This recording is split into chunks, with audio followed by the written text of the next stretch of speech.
All right. Good evening, everyone. Thank you for joining us. We appreciate your time and your energy and joining us as we're now officially into the fall season. We're thrilled to be with you for our second webinar in our Researching Silent Hero Stories and give a big thanks to Liz DeLucia and the team at the American Battle Monuments Commission for their support of this really important program. Despite all the challenges, their responses, you all keep going. This is really important work, so we thank them for that. What we're going to do this evening in order to get started is to hop on in to go over some quick announcements so we can get into the meat because we've got a lot of good stuff for you.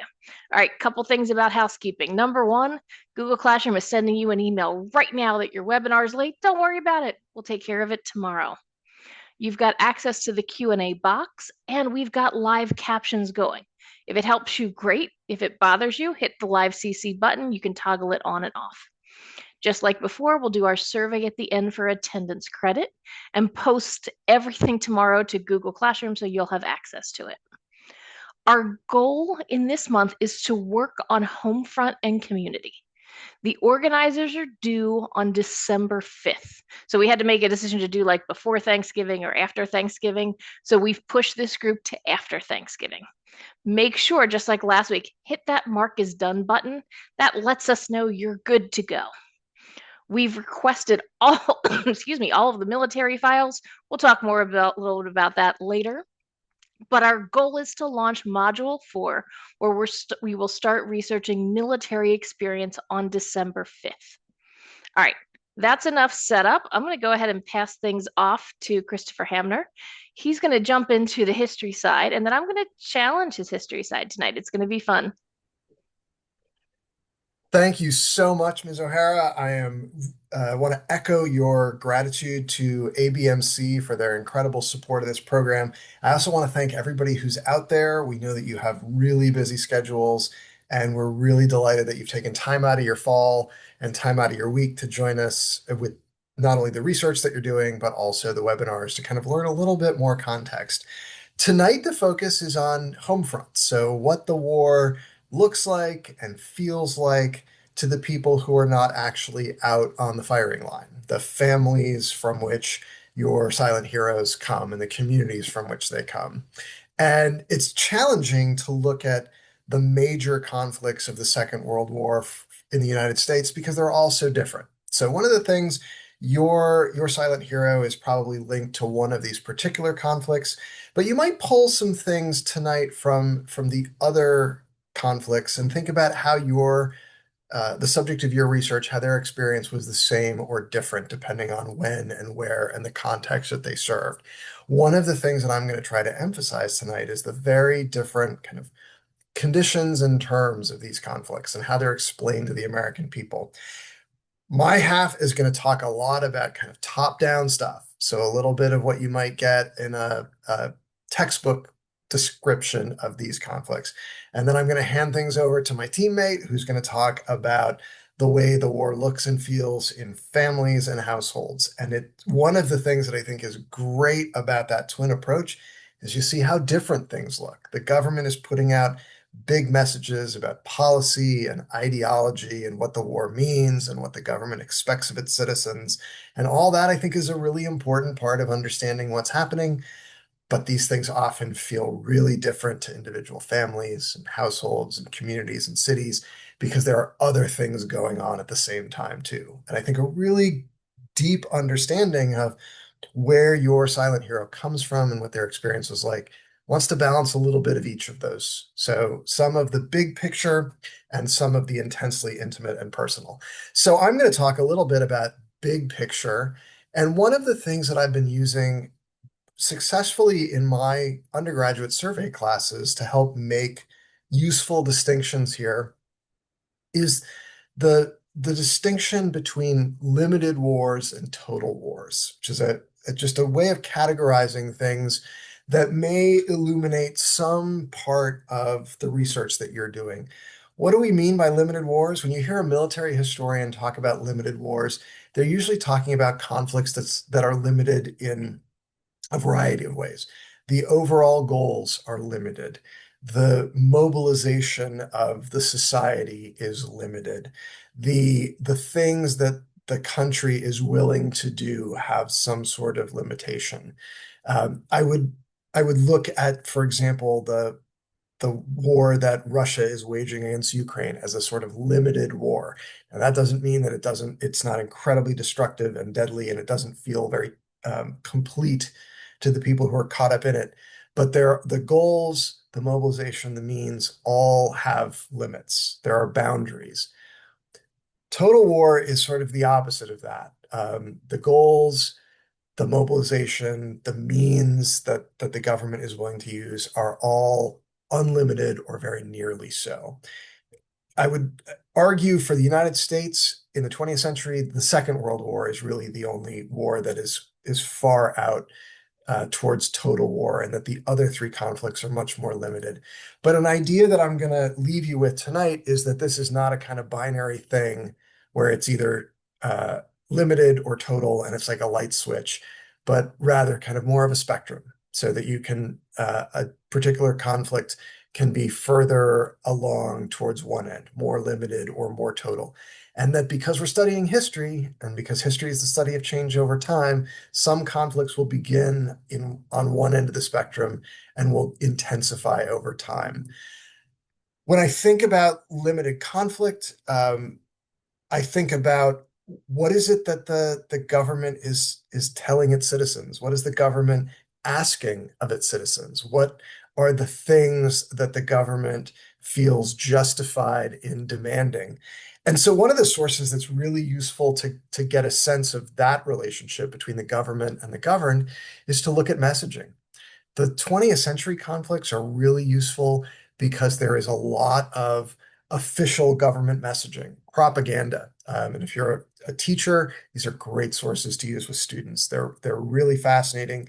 The 20th century, you have official government agencies and offices that are putting out posters, that are putting out short movie reels. They're putting out, in some cases, radio playlets.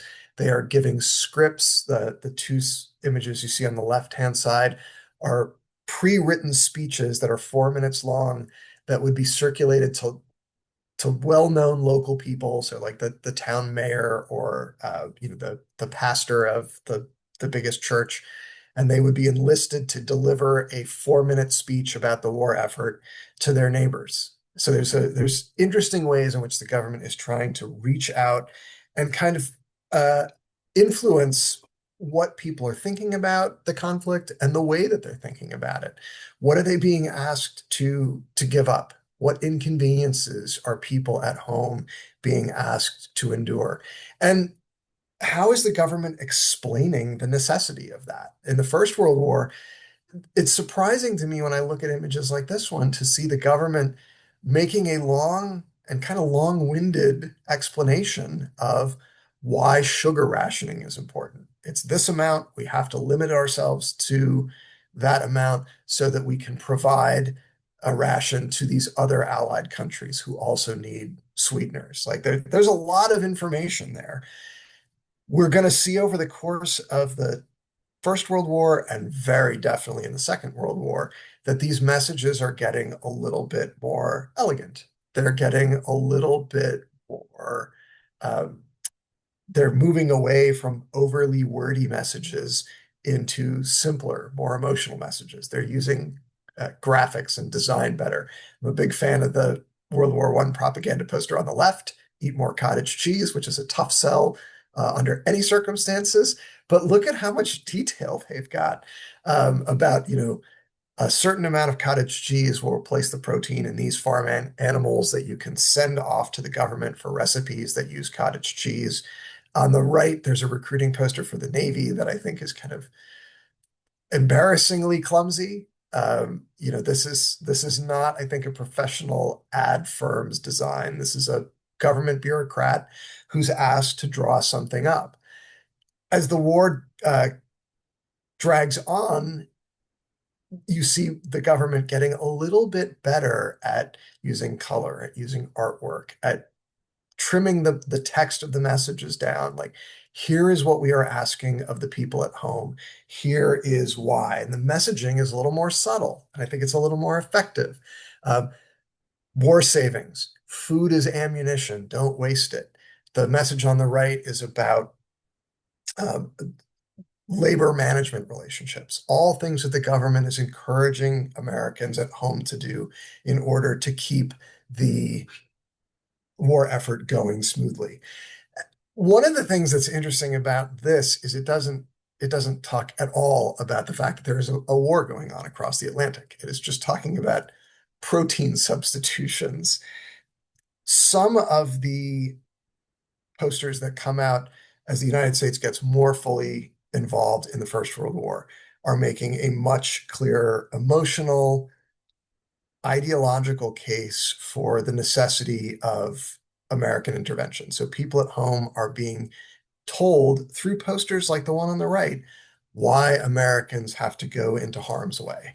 And the poster is sort of terrifying if you look at it. We've got a figure that is supposed to be Imperial Germany, wearing the famous spiked German helmet, but drawn as this sort of terrifying King Kong style ape who has grabbed a half-clothed woman who I think is supposed to represent civilization or decency with a club held in his hand that has kind of spattered with blood, and this idea that the mad brute is coming across the Atlantic Ocean and coming to America unless Americans respond to the call of the country, right? We've seen even just in a few months a deeper, more emotional way to communicate with the home front and to tell people why this war is urgent.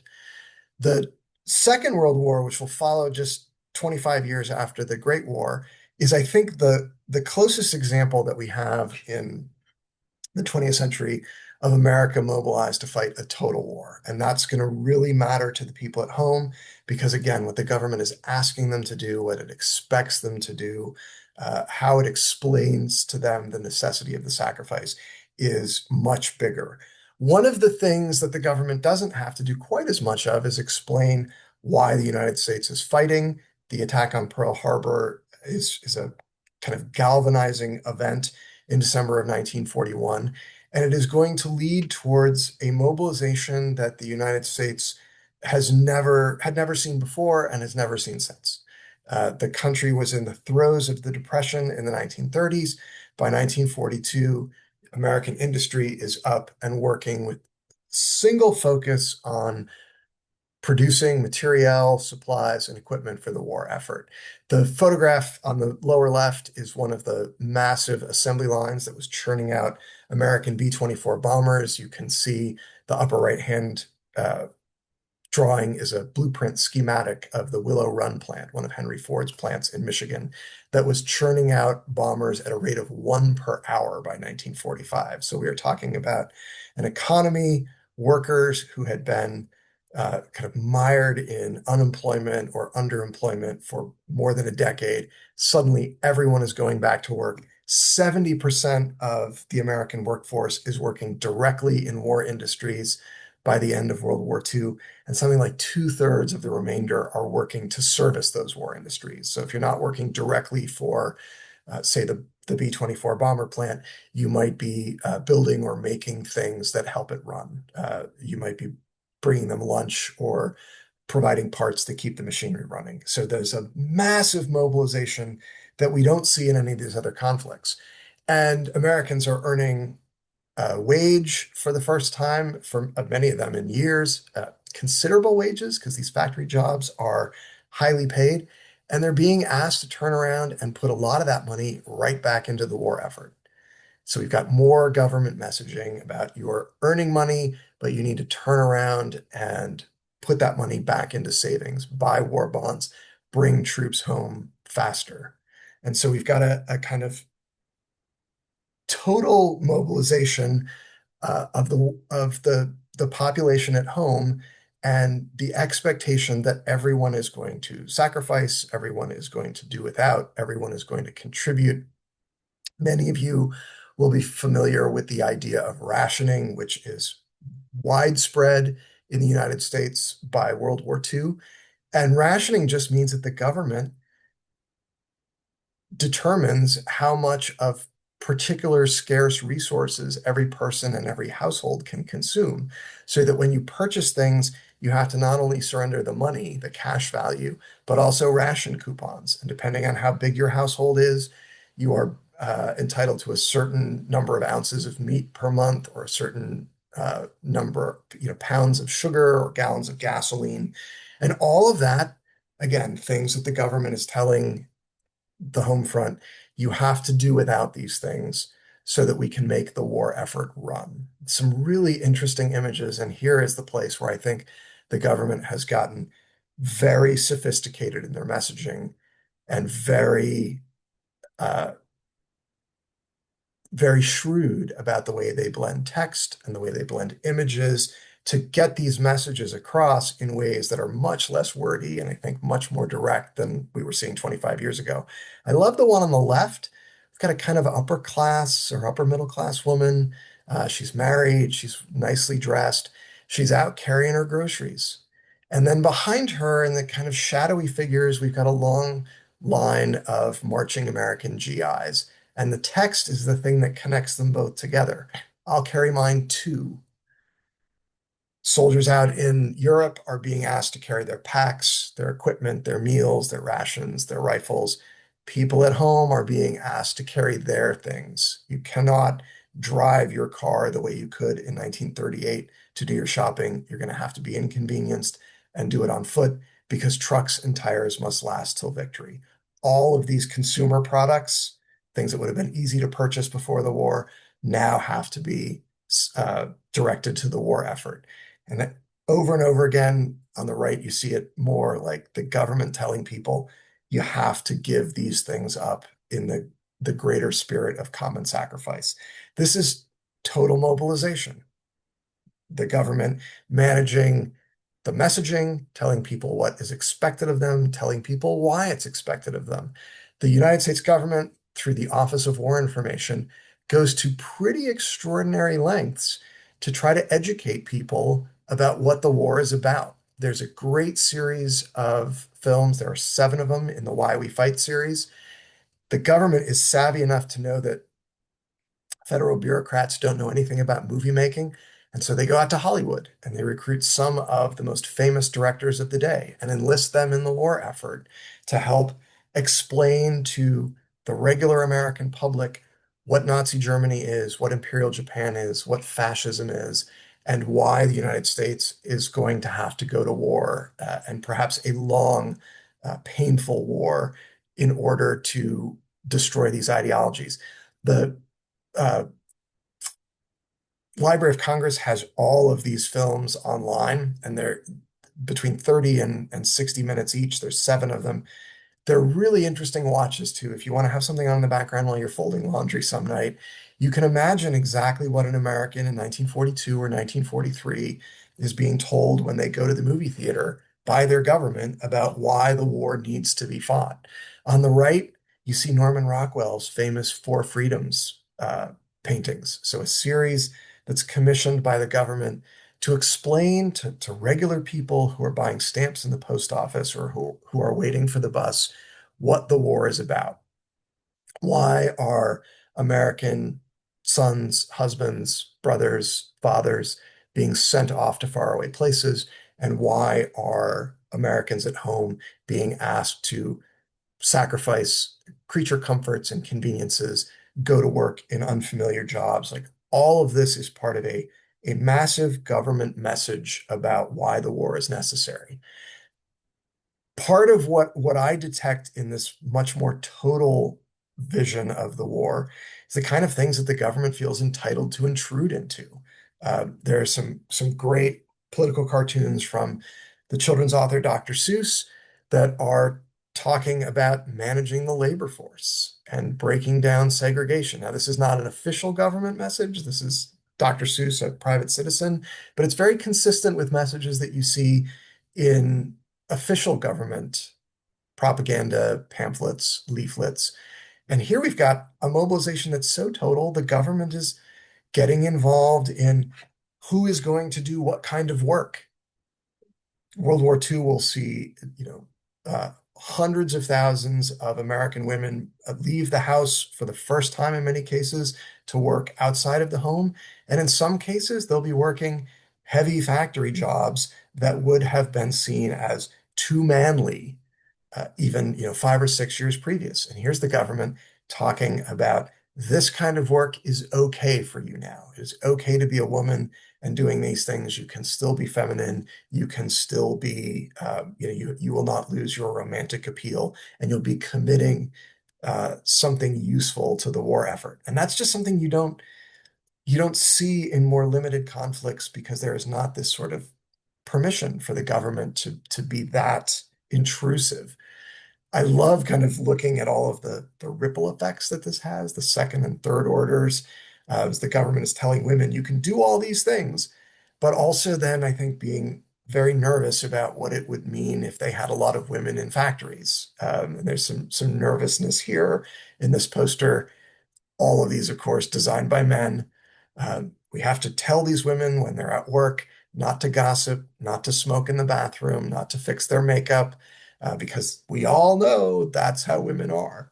I find it really fascinating that there are no posters like this for men, telling men to stick to their work and to focus. Like, so there's definitely some kind of interesting tension in the way that the government is saying you can do these things, but not these things. And then some really emotional ploys about giving up basic things like travel. Like don't go see family, don't go sightseeing. Your travel might hurt the chances of this poor mother who's staring right into your eyes of her boy coming home. This poster goes even further. The previous image showed a Blue Star mother.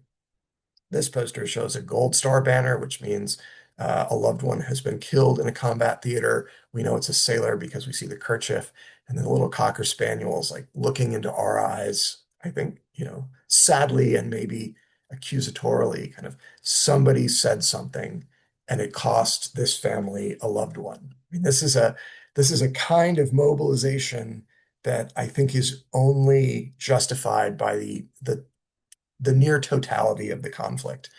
The last thing about World War II is it is not too far from the front of most people's minds most of the time. If you pick up random newspapers from this period, there'll be stories about other things happening, but there's usually information about what's going on in the war too. And it's fascinating if you grab some of those newspapers to pick out a famous day and see what else is going on. This bond issue passed in the local school district, or there was a fire in a tire uh, factory, or somebody has earned their Eagle Scout if you're in a small town. But then there'll be a big front page story about something big happening, and then there are kind of moments that feel epic even as they're unfolding. This is a photograph that's taken outside a synagogue in Manhattan, and the banner announces that the synagogue will be open for prayer, special services on D-Day. There is a cross-channel invasion coming sometime in late spring, early summer of 1944. Nobody knows what day it will be. Everyone knows it's coming, and the synagogue is out in front of events by saying, whenever it happens, our doors will be open for 24 hours for people to come in and pray. And that drives home to me the kind of awareness that this is just everywhere. The other two conflicts in the 20th century, I think, do not share that kind of front of mind presence constantly. And I think there's a lot of evidence for that in some of the primary sources. The Korean conflict breaks out. It is harder to explain to Americans exactly what is at stake. The war is a little more complicated. It's part of a bigger effort to check the spread of communism. Most Americans in the late 1940s couldn't identify confidently the Korean Peninsula on a map. They're aware that communism is a dangerous thing that is trying to spread, but I think a lot of Americans would be hard pressed to list two or three precepts of communism besides the fact that it's godless and it's threatening.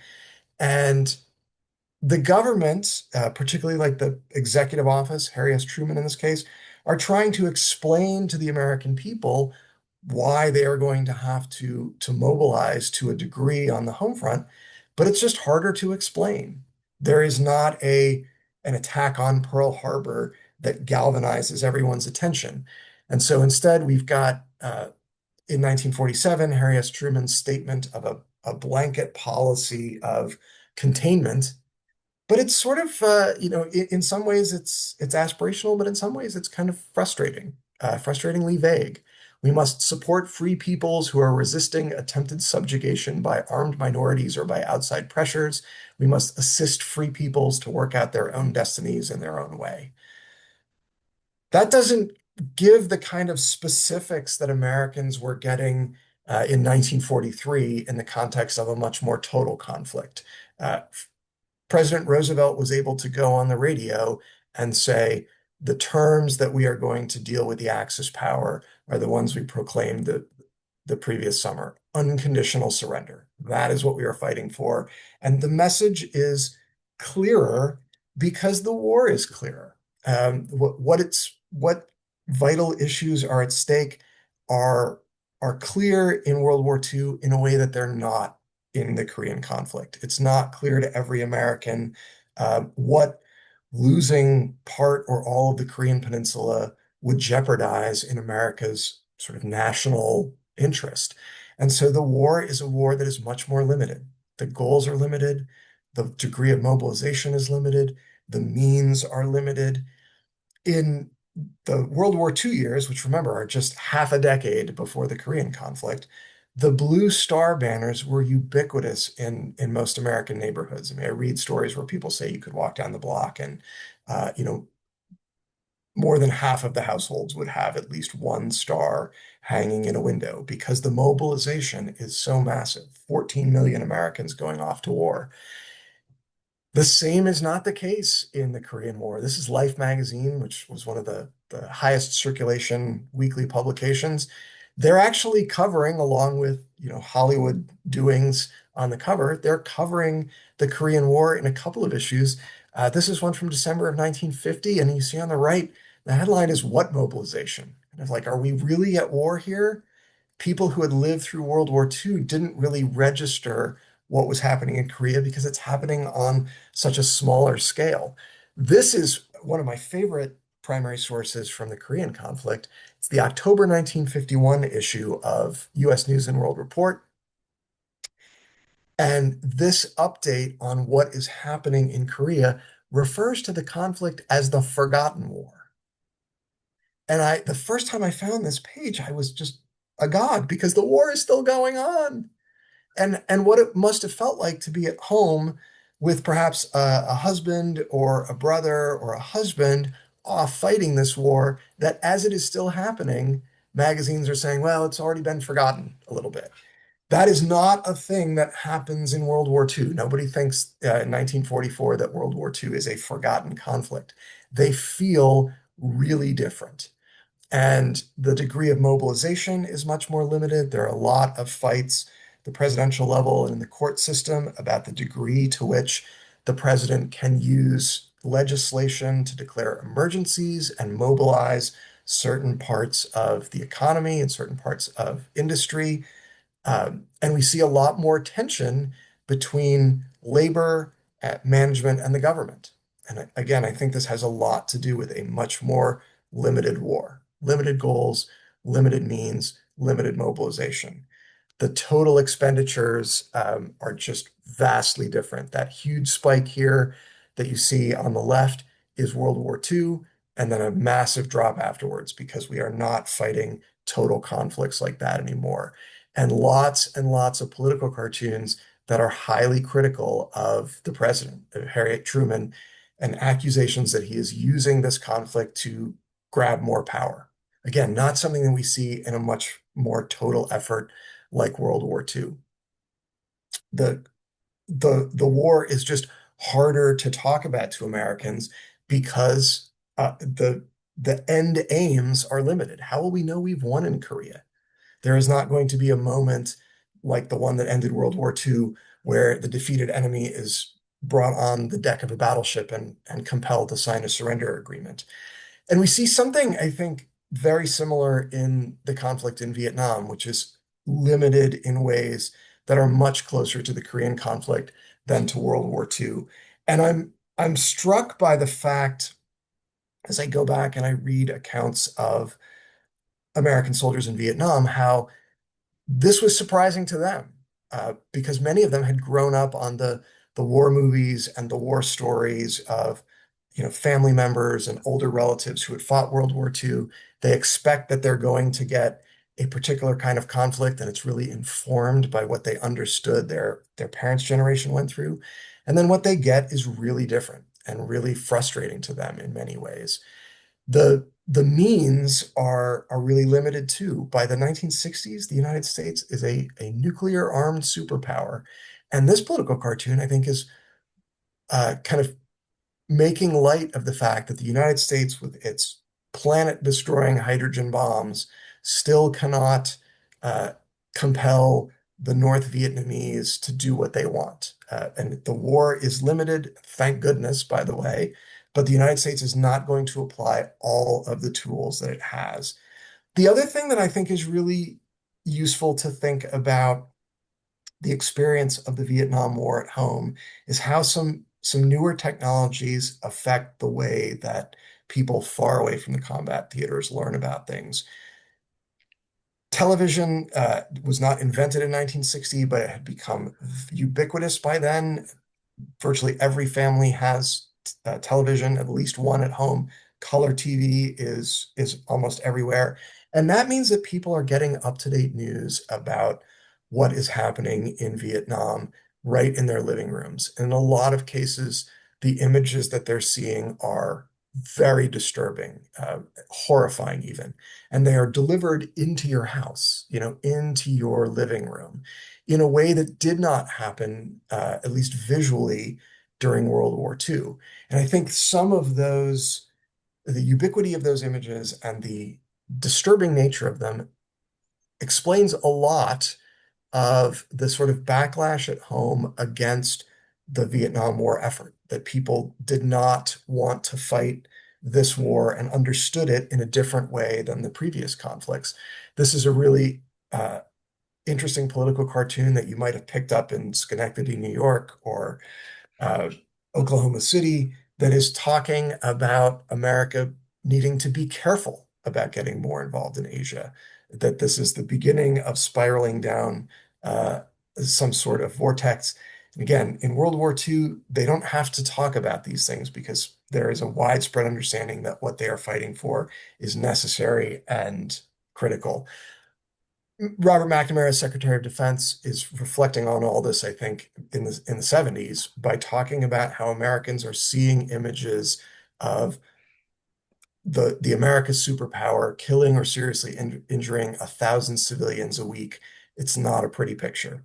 And the last thing I'm going to show you, which I think is a kind of nifty primary source, a Zippo lighter, which can also be a primary source, kind of material culture. Soldiers bought these, lots of them are smoking while they're serving, and you could get it engraved. This is an interesting one that refers to a phenomenon called the 4Us. The soldiers felt the unwilling led by the unqualified to kill the unfortunate, die for the ungrateful. That's a very Vietnam specific message. You just don't see things like that in the Second World War. And I think part of the explanation is this difference between limited and total war. I'm going to hand things over to my colleague, Ms. O'Hara, who's going to talk about how things look to individual families and individual households. And in a lot of cases, it's really different. I think a thorough understanding wants to have both pieces. All right. Thanks so much, Christopher. And I think that's really the point we want to make is that there is national stories, but the national stories are driven. And I think in some ways we're all affected by what's going on in the nation and in the world at any given point in time. But I'm going to argue that we're as much, if not more, influenced by what's going on in our family, in our community, and in our closer environments. So, what I'd like to do tonight is kind of start with a very simple idea that in any decade we're talking about, there's no single story. Whether we're talking about life in the 1910s, the 1940s, the 1950s, or the 1960s and 70s, So much of individual experience is based around where you live, what you do, race, social class, status, and so many other factors that influence our silent heroes. And we're going to start tonight with a silent hero from Washington State. His name is Ferdinand Egon Deringhoff. Technically, it's Deringhoff Jr. because dad was also Ferdinand. And he went by his middle name. I don't know, I might go by my middle name if my first name was Ferdinand as well. He grew up, excuse me, he grew up in Moxie City, Washington, and he ends up in the army in World War I in France, and he's killed as part of the Meuse-Argonne campaign. And he is buried in Meuse-Argonne American Cemetery in France. But we got to start by stepping back and saying, okay, what do we know about the place where he lived? And sometimes we get this question of like, oh, my silent hero was from the middle of nowhere, from a very rural area. I can't find anything to talk about. So let's start with a very simple resource. My first question was, where is Moxie City? Thanks to our friends at Google Maps, we can answer that for just about anywhere. So what I'd like to do is ask you to start with this as a very, very simple source. What can you tell me about Moxie City just from looking at the map? Let's start with some very simple observations. Go ahead into the Q&A box. What can you see about Moxie City?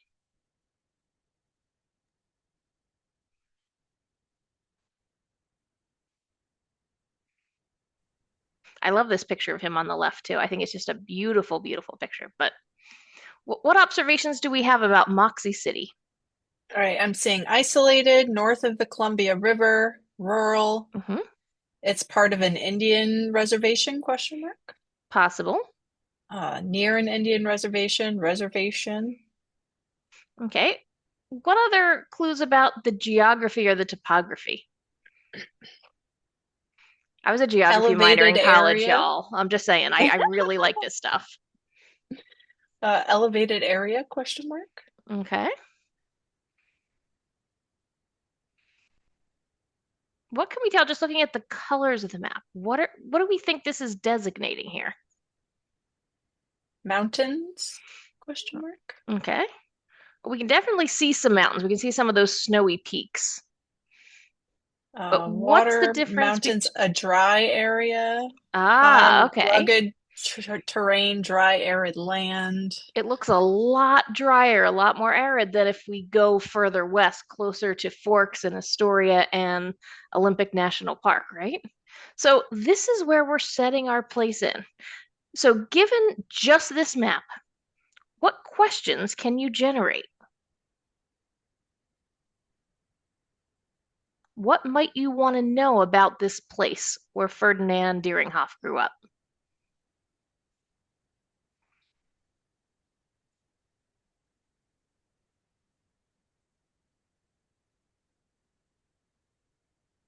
What was the population? Okay. What industry was there?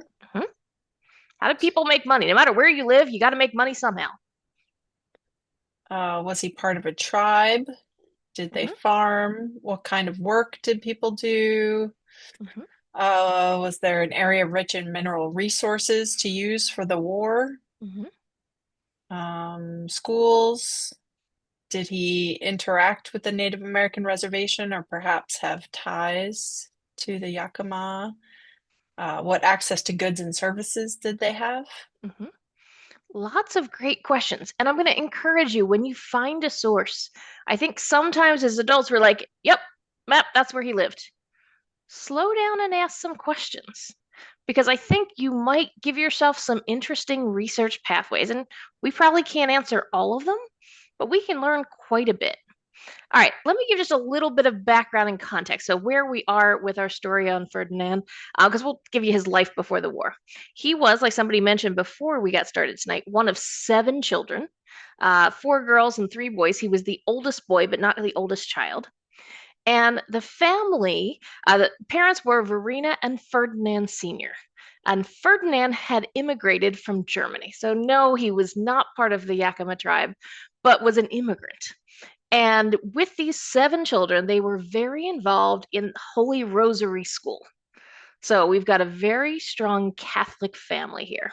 And what's really cool, not only do we have the picture with six of the seven Deeringhoff children, but we also have Ferdinand playing in the school band. And that's him with the arrow. I thought that's just a fascinating, neat picture just from a local newspaper.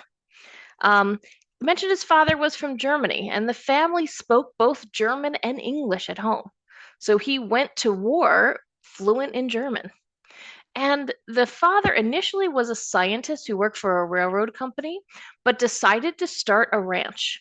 And actually, he was very involved in an irrigation project and was actually the first farmer in the area to introduce the growing of hops in this area of Washington state. And what I think is really interesting is that even today, Washington state is the largest producer of hops in the country. Roughly about 74% of our hops that are grown here are actually grown in Washington. So, interesting fact. Even though this doesn't seem like a story that has a big story, we can talk about agriculture, we can talk about immigration, and we can talk about religion. That's an awful lot about a very small town. Okay, let's look at a different example with someone from a bit of a larger place. Here's the story of Paul Douglas Tice, who was killed in Vietnam. He was originally from Buffalo, New York, and he was missing in action. His name is engraved on the Honolulu Memorial in Hawaii, and there is a memorial marker for him in the Forest Lawn Cemetery in Buffalo. Now, Buffalo, New York is a bigger place in another side of the country. And I think if we do some quick research, there's two things that are going to pop up very quickly. We can talk about Bethlehem Steel. They had a big plant, the Lackawanna plant in Buffalo, and that was a major industry. We can also talk about the Curtiss Wright Corporation. They're building propellers and different airplane parts that are being used. The air war in Vietnam is very important. We think of the helicopters as being kind of iconic, but lots of different planes and aircraft were used as parts of the war. And supplying, building, repairing these aircraft was very, very important. And that's one part of the story. But I'm going to encourage you to think that it's not the only story. And I'm going to pause for a second. I'm going to share a newspaper article from the Buffalo News, August 17th, 1968. And I'm doing something I rarely do in a webinar. I'm going to actually stop talking for about 2 minutes because I want to give you the chance to read this newspaper article. Go ahead.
Once you get to the end of the article, go ahead into the Q&A box.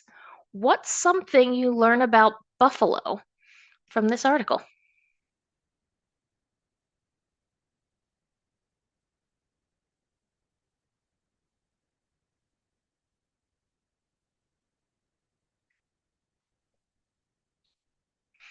What does this, again, another simple primary source, what does it teach us? Or what questions does it raise?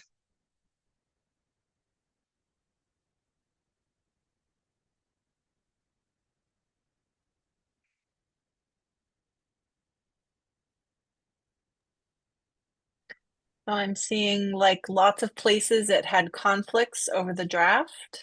Mm-hmm. And it's a pretty close. When they're voting and discussing this, the vote is very close in the community. So we're indicating, at least at this particular church, it's a very close vote. There's a lot of conflict there. And it's not, 80%, 20%. This is really close. What else does this indicate? People resigning over disagreements with the political climate. Mhm. So people Um, leaving their church because they disagree with a slight majority of membership. we have a couple questions. How Mhm. early was this in the war? Someone's Mhm. asking. So this is Uh, 1968. So the war's been going. The escalation is in 1968. In some ways, is the biggest year of the war, with the not only larger number of soldiers going over, but then also escalating tensions and many dying. Another question, what does purchasing a house with another man mean in this Mm, time in that's this an interesting community? piece at the end. That could Yes. indicate a couple different things. What else? Uh, the the war is impacting their religious practices, Mhm, strong feelings about the topic of evasion of draft and how the community should support or not. mhm, They call them draft evaders and not dodgers. mhm. That's an interesting little detail there. Yeah. I think what we're seeing is a very simple source. And we're not talking about finding hundreds of sources here. Finding 3 to 5 really interesting sources can really drive this research in some interesting ways. And I think what we want to think about as we go into this module, we want to learn as much as we can about the communities. And the reality is, the families and the communities are part of the sacrifice. And I think that's especially important if you're studying Korea or Vietnam. We want to learn a little bit about the place, the economic, social, political nature, what's going on in education, how do people earn a living, what religious affiliations do they have, and also a little bit of fun. What's interesting or neat about living in some of these places? So, a couple tips on how to do that. First is build from the census. I'm pulling out some examples here from some of our Korean War service members. So, Raymond Bailey, the Bailey family is the first one on this little snippet, uh, live in Fayette County, Alabama. And this is a street that has all African American families. And one of the interesting questions we can simply do is look at the census data that many of you have found and ask a very simple question.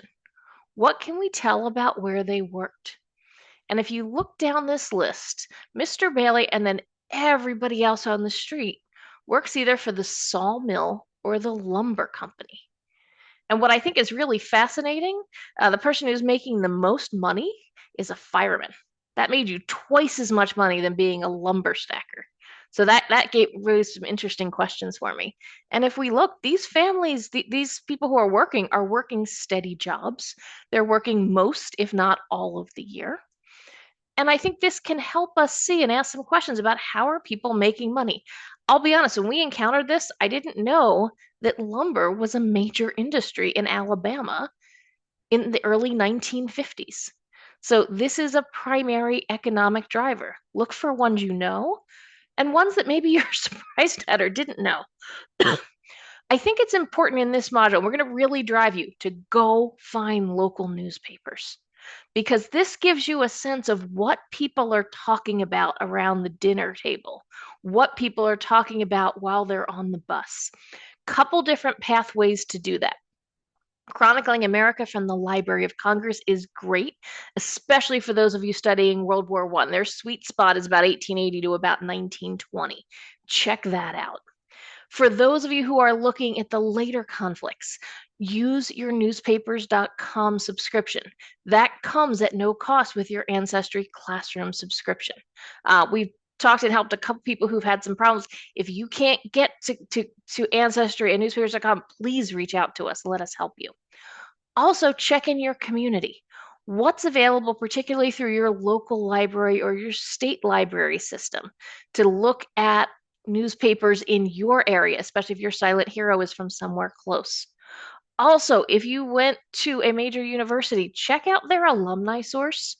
We were working on a problem last year and we needed to get access to an old edition of the Los Angeles Times. Now, I don't live anywhere near Los Angeles, but I was able to go on and log in with my alumni number to Penn State and get access to find the article that we were looking for. So don't discount that because at first I was like, I'm never going to find that, but you never know what you're going to find. But absolutely don't skip this step. It's going to not only give you some really interesting information, oftentimes it gives us some really neat visuals and things that we can include in the profiles as well. Third pathway, family records. Man, if you get lucky enough to talk to a child, a grandchild, a niece or a nephew, or if you get really lucky, a spouse, these family records can be absolutely invaluable. I'll drive your attention to two brothers, the Akimoto brothers. We have their profiles on our site. Both um, John and Victor Akimoto served with the 442nd. The picture on the left is a picture of them with their sister Jane in Camp Shelby, Mississippi, before they ship overseas. Sadly, both of these brothers do die in World War II, and they are buried side by side at Lorraine American Cemetery. The pictures on the right are really remarkable. This came from a family collection.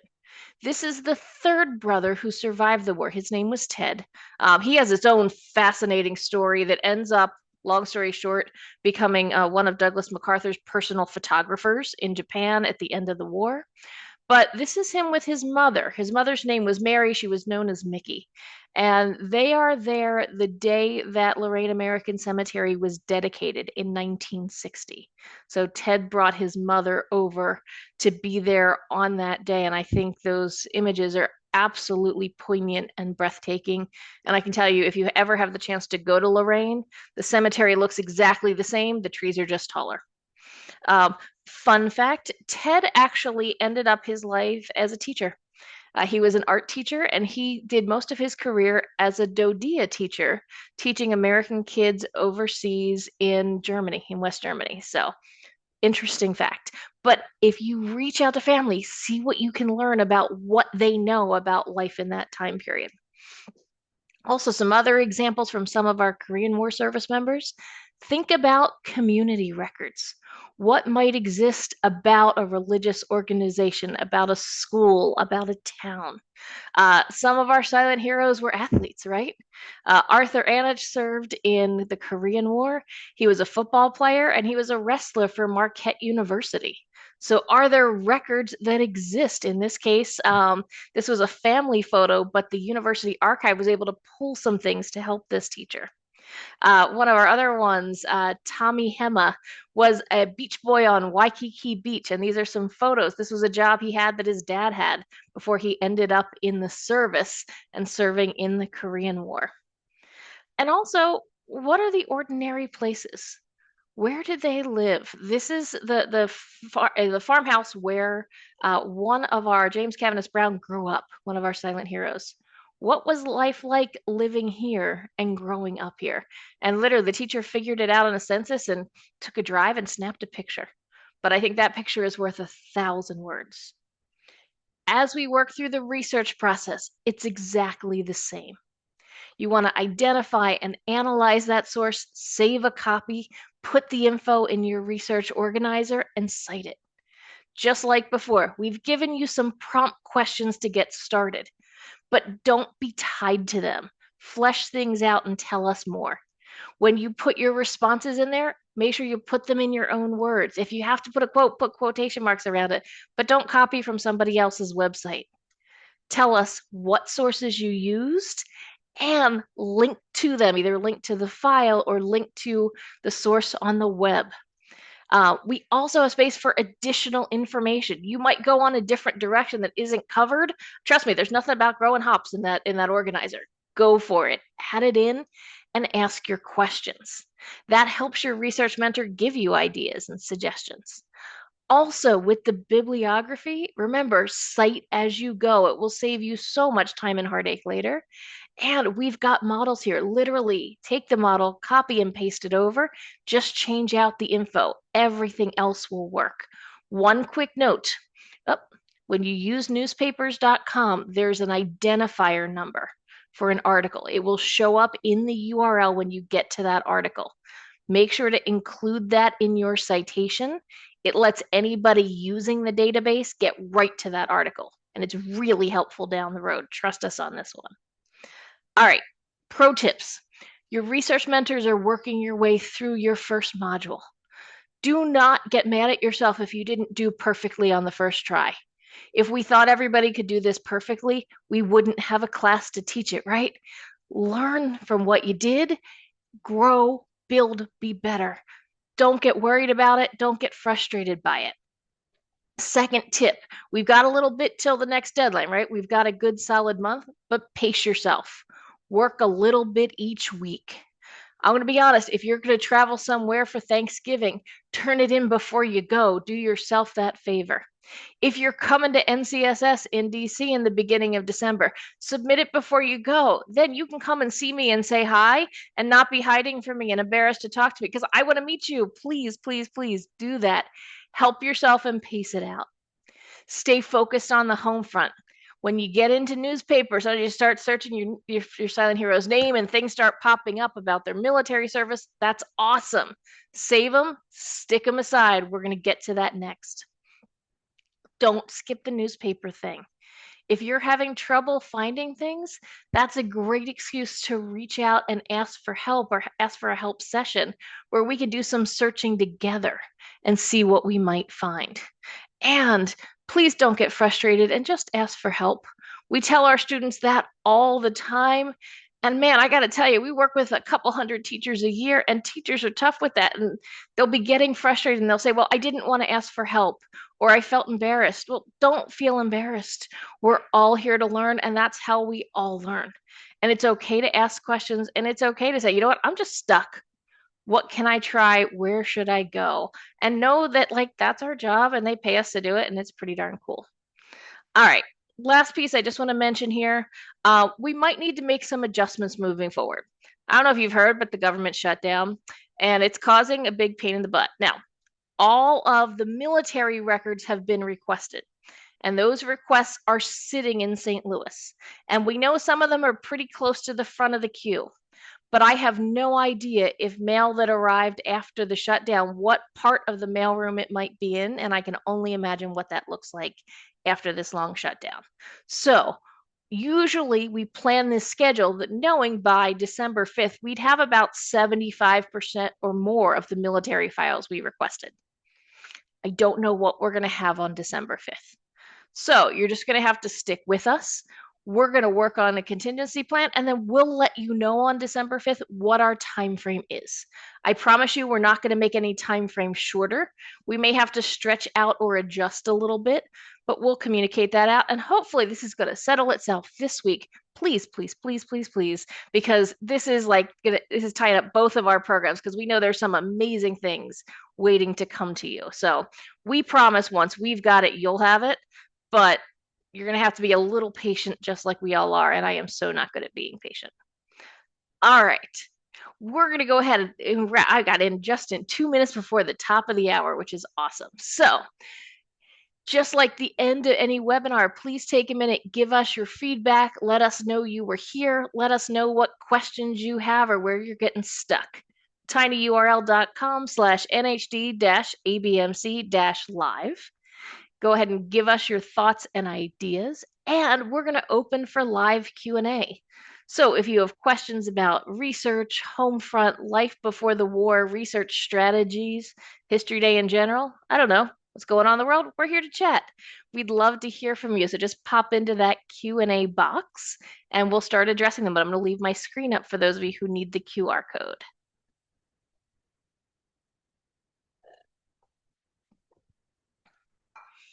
Is this where we get quiet? I've noticed this group gets quiet and then they get loud and then they get quiet. Yes. Kind of like each class has a personality. This group has that like wave personality. Like we won't hear anything from anybody. And like in 2 days, Kate and I will have like 10 different questions. And please don't think that's a bad thing. We like it. It's a good thing. I'll fill the space. Like Go for Ms. it. O'Hara, I thought the news stories from Buffalo were just fascinating, and there's like a whole world happening there, right? Like that was a Unitarian Universalist church that is split down the middle about whether they should offer asylum to people who are evading the draft. I mean, that like talk about a connection between kind of the front page headlines about what's happening and how it's playing out in people's homes and how it's like the the guy resigns from position of authority in the church to go teach high school English. He's buying a house with another man. Like there's just so many human stories happening Mm-hmm. in like 6 column inches. Well, and I mean, people there's just a whole are world to dig clearly through. very divided and very passionate I on mean, the both Unitarian sides. Universalist Church is having this issue. Like, I was surprised they were split. Very There's interesting. another good article on that profile of like an armed, like I don't know what to call it, a standoff, I guess, at the church. And What? I haven't told Lynn this because I totally blanked on it. My uncle read that, and my papa responded to that call because he was a police detective in Buffalo. So Very small interesting. I world. did not know that. Yeah, it's You crazy. never know where your Wow. family might pop into the Yeah. story if they were hanging around that town. Well, and Or, someone in the webinar mentioned, and I think it's great, and it got me thinking, like, Buffalo's not that far from Canada.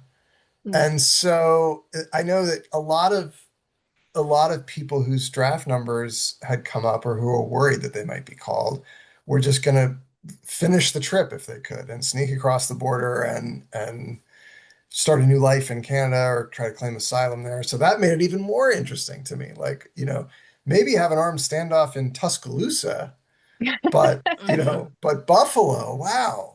It's just really interesting. And I bet you there are a lot of local newspapers in each of these conflicts have some of those kind of examples of human interest stories that are set into motion by these bigger events that people are being pulled into.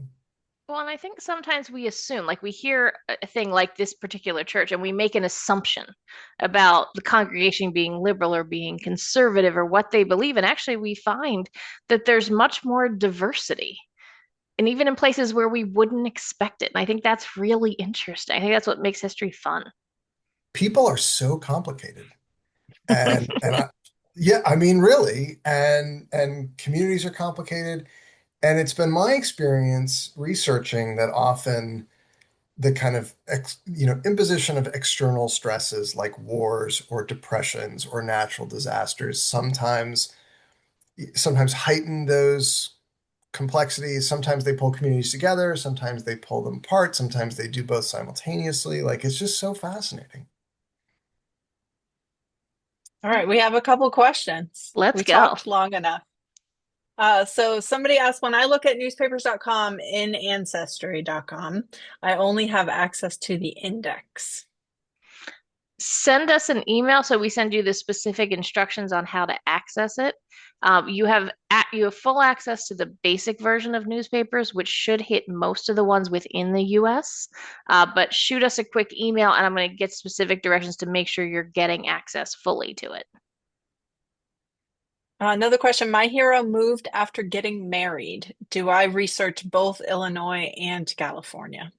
All right, that's a great question. That happens a lot. I'm going to ask the question is what's most important? So, for example, if the person lived for 19 years of their life in one place and then moved somewhere for 6 months and then go off, I would pick the first place. If there's a real good case to make, maybe we do one paragraph on one and one paragraph on the other. Kind of depends on the story. And if you're not sure, have some individual stuff, ask us. Let's see what we can figure out. My silent hero is from World War One, and he was born in Denmark. The only record I have to go on right now is his draft card. Where do you suggest a good starting point for doing the home front is with someone born overseas? Oh, great question. And that's not unusual. Like 25% of the US Army in World War One was born not in the US, something to that effect, which I think is fascinating. I think we'll have to look a little bit at their home country in maybe the decade preceding. What's going on in that country that would lead this person or their family to move to a different part of the world? And again, one thing you're going to find in this pathway, research is inherently uneven.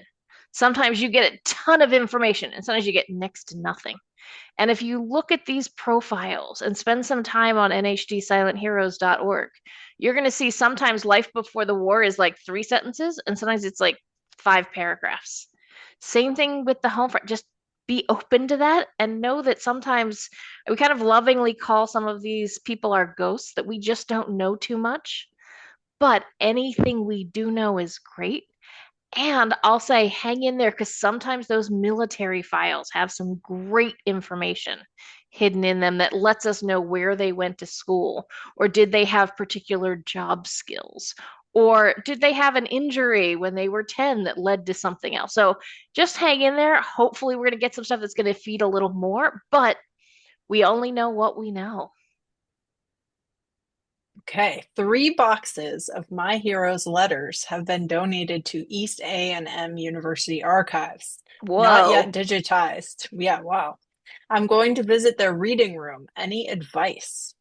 No, Christopher, why don't you take that one first? I have advice for you, and I also have envy because you have stumbled onto a gold mine. Mm-hmm. So I will give you advice born of 30 years of experience, which is you want to take your smartphone machine and you want to resist the powerful urge you're going to have to sit down and read every letter at the archive. So what you want to do here is make the be as efficient as you possibly can and figure out how much you can get in the time that you have, how many images you can shoot, but do not read them. If it's clear that if you figure out that you can only get through like one box of the five, then you want to get pretty quick about reading quickly to see if there's something really interesting there.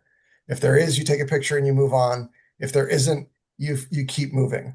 But what you want to really do is resist this incredibly natural, incredibly powerful temptation to sit down and just start reading. Force yourself to, get nice light. You can practice this at home before you go, like how you take a picture with a smartphone without getting shadows on it. If you think that this is something you might want to do more than once, there's a little, you can buy like on Amazon, a little tripod that'll hold your camera. But you want to go there with single-minded focus on shooting as many images of the letters as you can. And then when you go home, in the comfort of your own house, in your jammies, you can start digging into the images and reading the individual letters. So you want to think of it as two separate jobs. In the archive, your job is to shoot as many images as you can and not fall down the rabbit hole of reading the letters. And when you get home at your leisure, you can kind of stretch out and read the story. And I guarantee you, if there's 5 boxes of this person's material, Whew. there are going to be some fantastic things in there. I would also add one other trick, and this is what I would do with that. I agree with the first part. I would take them home and print them out and put them into chronological order, knowing that there might be somewhere like one letter went before the other. If they have dates on them, put the war in order, put the story in order, Yep. then read it from beginning to end. And I like to print them out because I like to mark on them, and you still have the original copy, so you can put notes, you can jot down Yep. questions. But man, that's an amazing gold find. The Akimoto family had something similar. They had a whole trunk full of materials that they shared and eventually actually donated to Densho for safekeeping and to tell the family story. So that's awesome. Have so much fun. I'm jealous. You are going to find some great stuff. And I am a person who has read a lot of letters over the years. If there's 5 boxes and they got access, I mean, somebody decided that the archive was going to keep them, there's some pretty good stuff in there. So I can't tell you what you're going to find, except it's going to be neat. Keep us posted. Definitely. Okay, next question. Is it okay to talk to someone from my hero's hometown who is from the same generation to see what the town was like? Absolutely. That's an interview. It's still a it depends what you're asking them about. If you're asking them about their lived experience, so what was it like to go to high school here in the early 1950s? That's a primary source. Just make sure we cite it as an interview. And remember, people's memories are sometimes interesting. So I always say when we talk about oral histories, we always say trust but verify. So make sure that what the person is saying lines up with the history that you're seeing. But absolutely, go for it. If you can, bring a couple students with you. They'll have a fascinating time doing that discussion and doing that interview. So far, I can't pin down the town my hero is from, just the county. His address is an RFD box. What should I do? Kate, can you talk a little bit about how you need to zoom out sometimes when you're doing this research? Yeah, so I'm from a very small area. Well, I live in a very small area, and so I had to do that for my silent hero. And, if you can't find, like where I live, we have one newspaper that services like, I don't even know, a couple dozen little small towns, but we just have the one, paper. So sometimes you kind of have to like look at that and you'll get a general idea of all the surrounding areas. And then from there, you might even have to just look at the county, and that's fine because that's still going to give you a pretty good sense of what's going on at the time. And then some people have even like zoomed out further than that and just gone statewide because, that's what they were able to find. So there's no like one right or wrong way. Just look for where the stories are and what would be interesting.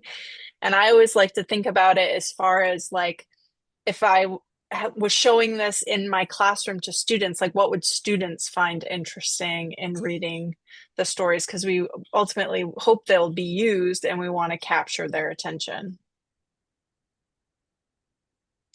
Okay.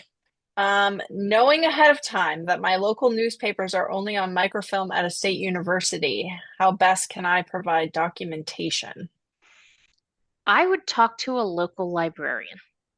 They're really the experts in what's available locally and to see what options they might have.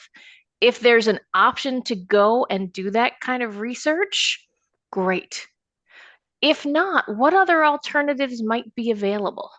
Is there maybe a community produced history about the community in the 1950s or 60s, like a strong secondary source that can give you some pathways? But I'm going to encourage you, this is the module, if you haven't done so already, to go to your local public library and make friends with a research librarian.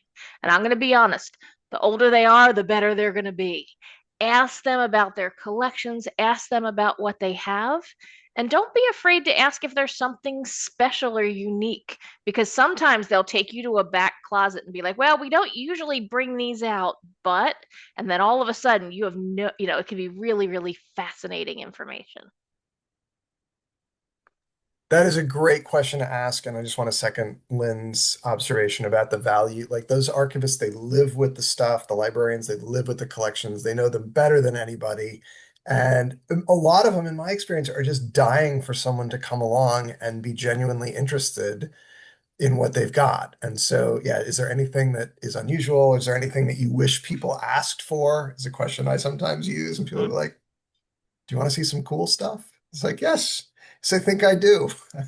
And they are the most helpful people you're ever going to meet. Mhm. My hero was a young black man in Jacksonville, Florida, and there was only one school for blacks in the 1930s through the 50s. I can't find any information at all about whether he attended or any yearbooks, etc. And the school district says they can't give out that kind of information unless I'm the next of kin. So I'm feeling a little stuck. Yeah, here's where we get stuck in the likely situation. You're right. Sometimes we get the sense of if he went to high school, he would have gone to ABC High School, but we don't know for sure. And that's where we just need to be honest in what we write. We can honestly say that ABC High School was the only school for African American children in this community.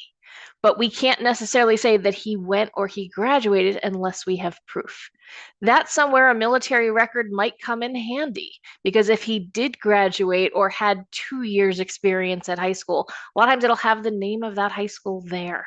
And you're right, sometimes school districts are very helpful and can share, and sometimes they can't. I'm going to give you one other tip though. The school district tends to be filled with people, like the district office are people who follow a lot of rules. See if you can get in touch with a high school librarian. oftentimes the high school librarians, especially at whatever the oldest school in the district is that's still operating, sometimes have these archives. I taught at a high school where it started as one high school and then eventually expanded to three, but I was at the building that was the original high school, and this librarian had a back closet of the archives of this building from the time it opened. And it was largely because a librarian started saving stuff. And they had all kinds of stuff in this special closet that my students used to love to get into. So ask around. They might not be able to help you, and we might just need to say that he may have attended this school. And that might be where we have to leave it. But check it out, try that. And if we don't get anywhere, it's just one of those research pathways. I'll also mention I reached out one time to a school and they didn't get back to us. And I was getting kind of discouraged. And I followed up, this was like the end of one school year. I followed up the next September and the librarian said, "Oh, I'm sorry, I was on medical leave at the end of the year. Here's the picture of the silent hero." It took 8 months, and all of a sudden, it's the one and only picture we have of this silent hero from a ninth grade yearbook. So never at the so I would check with that. Also, see if the community has a historical society, and see if there's somebody there who might be willing to do some local legwork for you. You never know; it might fall flat, but it's worth a try. The VFW is a good place too. That's the only place that had a picture of my silent hero. So that's always a good check. And usually they'll have at least like one kind of armchair historian person who's got some That's stuff a they've great saved question up. to ask a librarian too. Who's the local community historian or community expert? You will get to somebody, and they might be interesting, but man, they're going to have some things to say, and they might be able to make connections with people who can answer your questions. This next one is one that I have answered a lot, so it will be good for you to answer it on camera. So I only have access to newspapers.com at school, but I need to research at home. How can I get access at home without paying for a subscription? The best way to try is to check your local public library to see if you have access either through the local library. Usually you need to like log in with your library card number from home, or see if you have access through a state library system. That's the two best ways. The other option is kind of like Christopher was saying with the archive: search at school, download, save, and analyze them at home. We know it's not a perfect system, but we don't want anybody to have to put out money. We know that there's challenges going back and forth, but if you find something that you even think is marginally helpful, you have the ability to download a copy. Make sure to download, click that button so you can get the citation information. You can download a copy and work with it at home later, and then just pick and choose the ones that are helpful to put into your organizer. How often are the military records requested destroyed by fire? We'll get into this more in detail in the next one, but if your silent hero served in the U.S. Army or the Army Air Forces in World War I, World War II, or part of Korea, their official military personnel file, about 80% of them were burned in a horrific fire in the early 1970s at National Archives in St. Louis. However, that's only one file. There's a secondary file that we can often get, not always, but often get. It's what's called an IDPF file, an individual deceased personnel file. It's what happens to you from the moment you died and everything that happens afterwards. So there's a good chance of getting that from World War I or World War II. In World War I, they're called burial case files, but it's the same information. But again, we're kind of in a waiting game.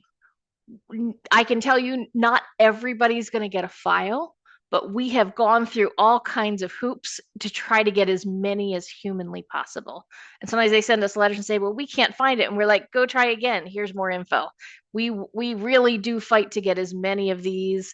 And when we get anything, we'll send them to you, and we can always go back and revise or adjust based on new information that we find. The good news is if you chose someone who served in the Navy, the Marine Corps, or the Coast Guard, Their records didn't burn, they were stored elsewhere. If you want to know if you're going to get lucky, they were all stored alphabetically. The fire started in the letter H, and most of the ones we get tend to be from the very beginning or very end of the alphabet. So cross your fingers, thank your lucky stars, and we'll see if we get lucky this year. I can tell you that some of the records we do get, we can easily get a record that's 200 or 300 pages. We got one last year that was over 600 pages. I had to do some special things to get it to scan through the copier. We had to chunk it and then re-put it back together. All right, we have one final question, which is also a pretty common one. If I continue finding information about life before the war, is it okay to go back and keep adding to the organizer? 100,000% yes. That's the whole point, right? We have to have checkpoints in the class. We have to move on to something else. But if you find more, go put more in. Keep in mind the organizers that you create provide the basis for the sections of the profile. So if you find more, add it in. Tip, add the citations as you go. It's going to save you time. When you go to do your bibliography, you're going to be like, oh, Lynn and Kate were right. This is a really quick task. I'm just copying and pasting. Everything's done and everything's right. But yes, please go back. We know that this research comes in fits and starts, and we know that that can be frustrating, but the more you learn, the more we add in.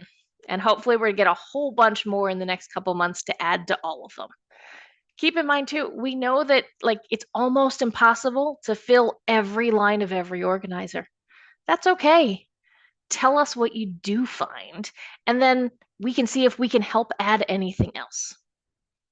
I know sometimes we get that type A personality of I must do everything in the exact order and have everything filled in. Research doesn't always work that way, unfortunately. Christopher, you're smiling. What's the thing that's the hardest to find and that you can get a little frustrated by, but it's just part of research? It's just part of research. All right. Anything else in our queue tonight? That looks like it. Awesome. All right. Well, it sounds like that's what we're going to do to call our evening. Thank you for those of you who stuck around. I hope these were helpful. We love working with you. A big thank you to Christopher Hamner and Kate Kennedy for working with me on this project, and to Liz DeLucia and the team at the American Battle Monuments Commission for their support of this amazing project. We're excited to see what you find, what you have. Great. We'll check in with you in November and then look forward to re-catching up in December with our new module and moving to military research. So Awesome. have Let's a hope we have some wonderful night. files. Hope we have some files. Good night, everybody. Good night, all.